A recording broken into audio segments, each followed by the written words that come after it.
All right, y'all. So I went ahead and made some cough syrup yesterday. This is some onion.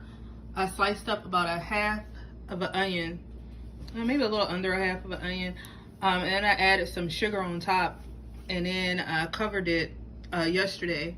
And that syrup right there at the bottom, cold, flu, any type of cough or anything with a cough like that you might have, because of the cold or flu, that's what you want to make right here. And of course, the more onion and more sugar you use, the more syrup you get. And this is gonna be good, probably for about 3 days.